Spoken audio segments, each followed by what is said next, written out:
Hello, welcome back to the Reading Mama. I'm going to give you my March wrap up as quickly as possible because I'm trying to take a nap with little Miss who made her appearance 3 weeks ago. So, books that I finished in March are heavily audiobook because I listen to them to keep myself awake while I'm nursing her in the middle of the night.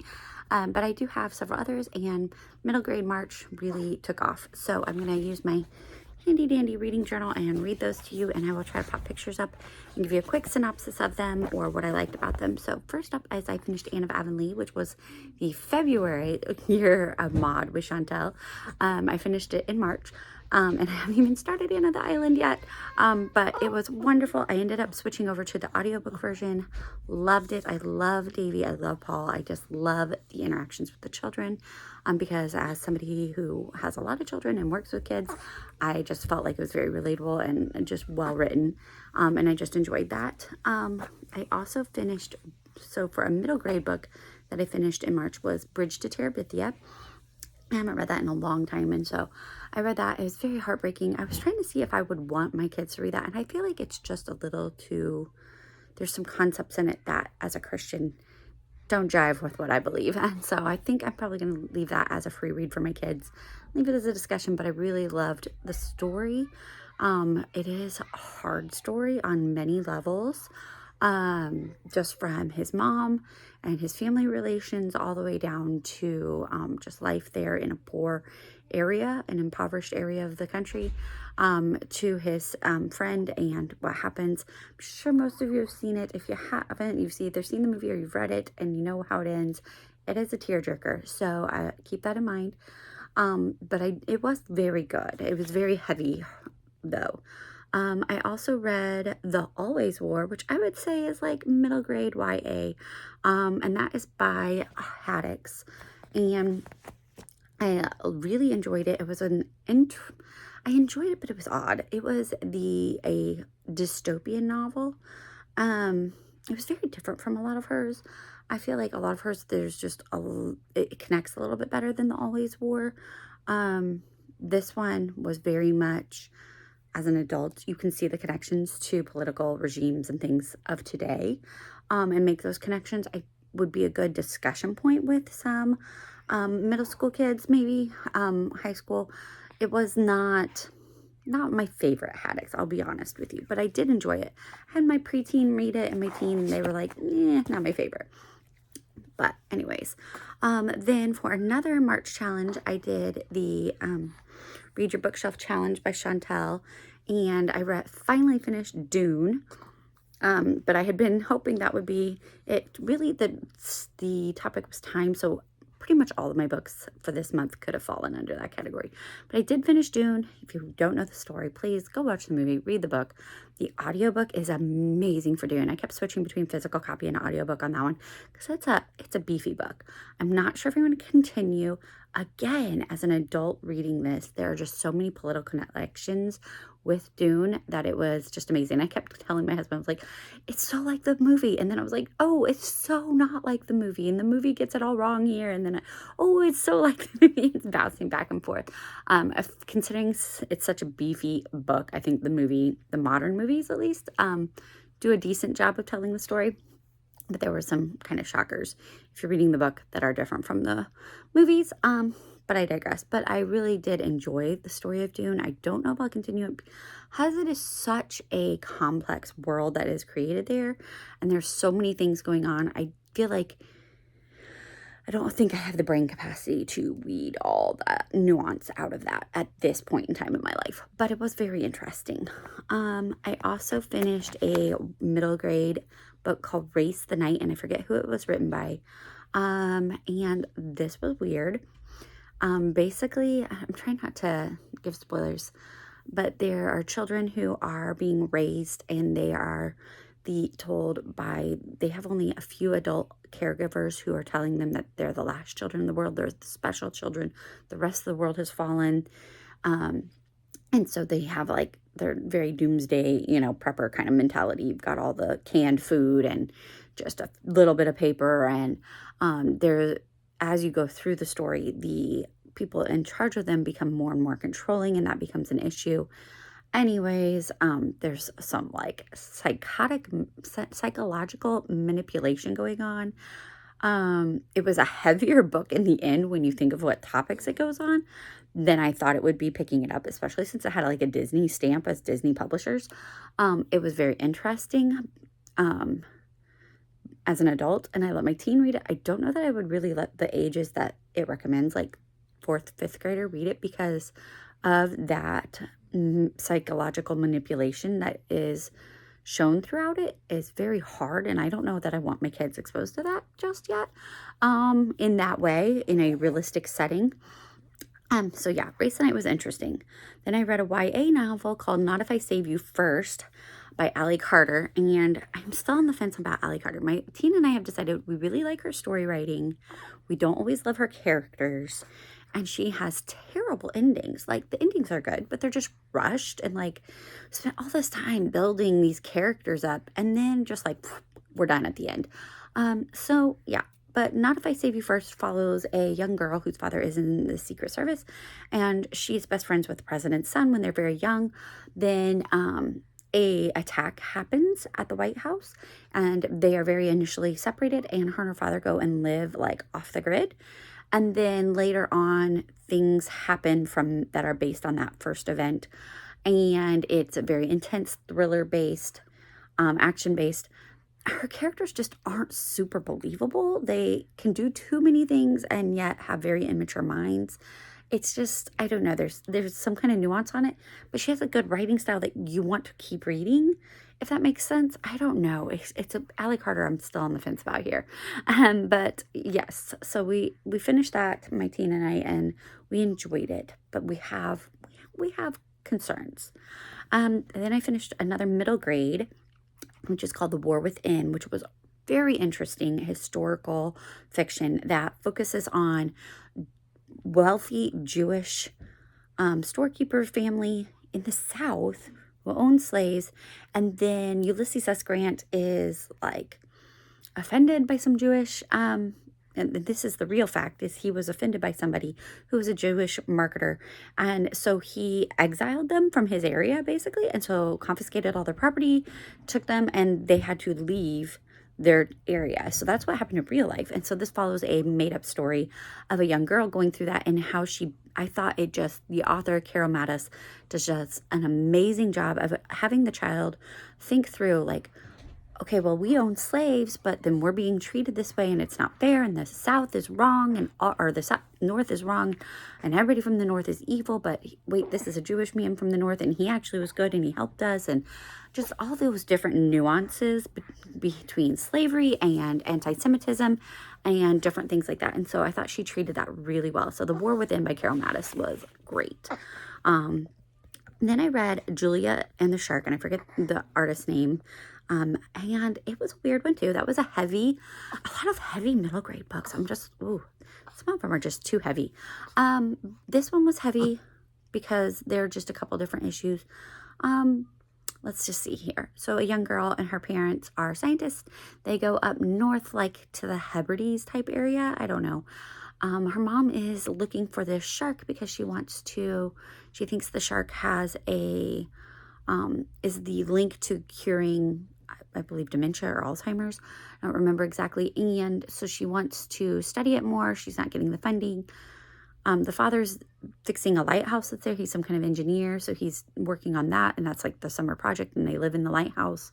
And you deal with some just familial issues and connecting with each other, and then like you later, it's big spoiler, the mother is bipolar, and that comes into play, and as an adult you can recognize that, and it's explained later on in the book, and she does a very good job of explaining it and how it impacts a family and things like that, but it is very heavy, and the child is processing all these emotions as she receives what her mother's bipolarism, her father's focus on his work, her friend that she makes is having some bully issues, and just different things like that. So just a lot of big, heavy concepts are talked about it, but the author just has such a beautiful way of writing. I would say Julia is this like oversensitive, I don't know how to explain it, but she just thinks deeply. And I loved how that author wrote that character and wrote her thought process about these different things and how words were so important to her. And so I really enjoyed Julia and the Shark, but again, it was pretty heavy in the end. Then I read an audio version because apparently it's not out yet. I didn't realize that. The Bletchley Riddle, which is another middle grade novel. This is historical fiction again, and it centers around, if you don't know, Bletchley Park is where the code breakers of Britain were, who helped to break the code of the Enigma machine that the Germans were using during World War II to send their secret messages. Anyways, there's lots of different stories and so many different books and movies about this, but the Bletchley Riddle is historical fiction of two teenagers whose mother is missing. The oldest one is in college and he gets called up to work at Bletchley. And then his sister is supposed to be going to America to avoid the bombs in London, but she doesn't want to go to her grandmother's in America. And so she finds her brother and she ends up working at Bletchley.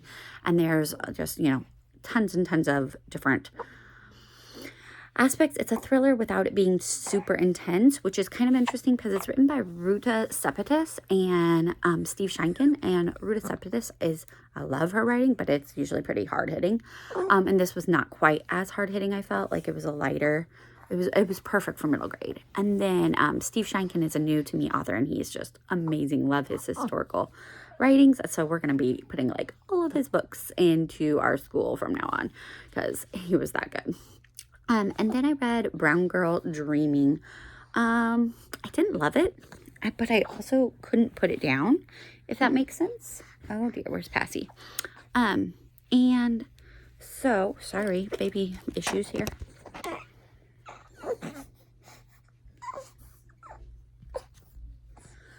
So Brown Girl Dreaming, follows the story of a young girl growing up in this Ohio and then in the South, and then she moves to New York City. She has a broken family. She is a young Black girl growing up in the civil rights movement time. And it tackles a lot of hard concepts again. Sorry, children interruptions. So Brown Girl Dreaming, I would definitely do for older grades because it is a little more intense. And it has some concepts that I wouldn't want my younger kids reading. Then I read Escape from Aleppo, again, supposed to be a middle grade historical fiction. Crazy to call something that happened in the 2000s historical fiction, but it is.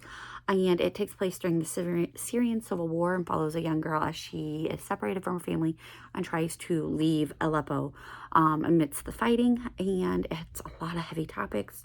It has some inaccuracies because it's from a Muslim perspective. Like Jesus is not a prophet. He is the son of God. Things like that. But if your child is confident in their Christianity and their beliefs, I think they could read this without those concerns. If you are not sure, I wouldn't give it to just any child because, that there are some inaccuracies as far as faith goes there. However, the story is very interesting, and it gives a lot of history of Aleppo and things going on during the Syrian civil war and from different perspectives. I didn't love the main character because she is kind of shallow and she doesn't really grow throughout the book. She's still very self-focused, self-centered, and she wasn't my favorite character. However, the book overall was very interesting, a different concept. It made me think a lot of, what's his name? But he wrote Refugee, and it talks about the 3 different refugees. It reminded me of that a lot. Again, it says middle grade, but I would do it higher. And then I read The Night Diary, which is another refugee story, and kind of the theme of the month. Again, historical fiction, but in my lifetime, and it was from when Pakistan and India separated. Well, not my lifetime, before my lifetime, but still in the 1900s. And so, sorry, that just seems silly in my lifetime. It was in 1947, but anyways, Pakistan and India were separated when British rule stopped there, and this follows a Muslim family, a Hindu family trying to leave Pakistan to get to India, and their journey, just kind of trying to understand the history and why they have to do it, from some from a daughter's perspective, it's written in diary account. Her mother had been Muslim, her father was Hindu. They were kind of an oddball family, but their mother died in childbirth, so they don't really understand all those concepts. And so the night diary goes pretty deep in that. Again, some faith issues, so you really would want your reader to be confident in their own faith, Christian faith, before reading something like this. However, it was a very well written and interesting, and you definitely wanted to keep reading. And the characters are more believable and also vulnerable, and just while it has some very heavy concepts, there's one section of very graphic violence, not very graphic in my mind, very graphic, but today's sense, probably not that graphic.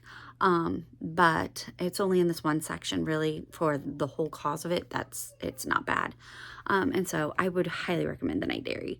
And then the last book I read was a fantasy middle grade. It's called The Bark of the Bog Owl, and I 100% recommend this. This is a Christian fiction. Now, I know when I hear Christian fiction, I usually kind of roll my eyes at it because it's not always the best writing. But Bark of the Bog Owl does a great job. It's kind of an allegory or story of David from the Bible, David and Goliath story, reimagined in this fantasy world. But they still have the one true God and just different things like that. And it is really well written. I mean, it is for younger grades. This is for middle grade, but it is so good. I was only halfway through the book and I ordered the entire series because it was that good. You like the character. He's somebody that you want your sons and daughters to look up to. He focuses on honoring God, honoring your family and your father, while still having childish qualities and having failures. And it wasn't heavy. It was very light, despite there being war. But it was wonderfully written, intriguing, great story, a wonderful way to reimagine it, and the quality of the writing was superb, not like you get a lot of times in some Christian fiction. So I highly recommend The Bark of the Bog Owl.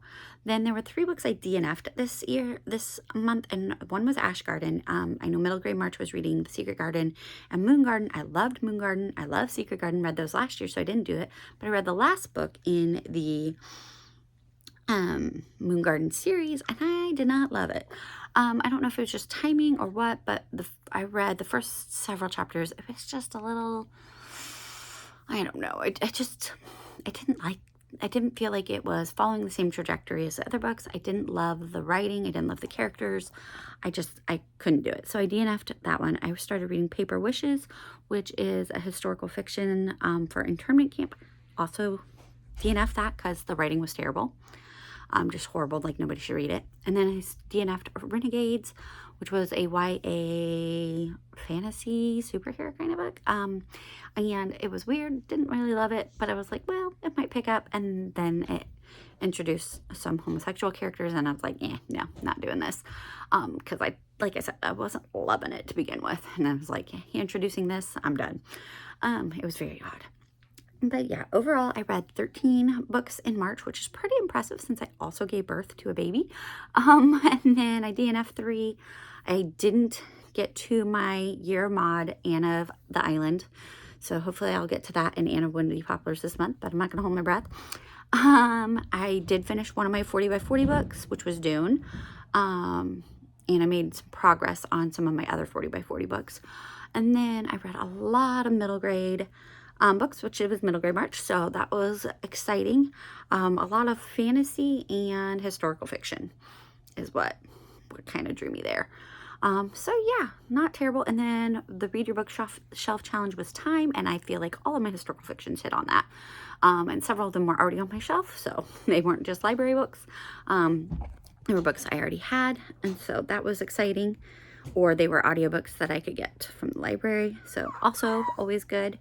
So yeah, not a bad reading month, but we will see how April goes because we have a busy ministry month, but we also have ministry activities. We have homeschool activities, new baby. It's crazy. So we'll see how much I get read in April. But yes, I will try to come back and share some more next week, but we'll see how it works with this new baby. Thank you so much for watching. If you had a middle grade book that you read this March and you loved it, please drop it below because I'm always looking for great books to read with my kids or to give to my kids. So please drop it below, and thank you again so much for watching. Have a great day.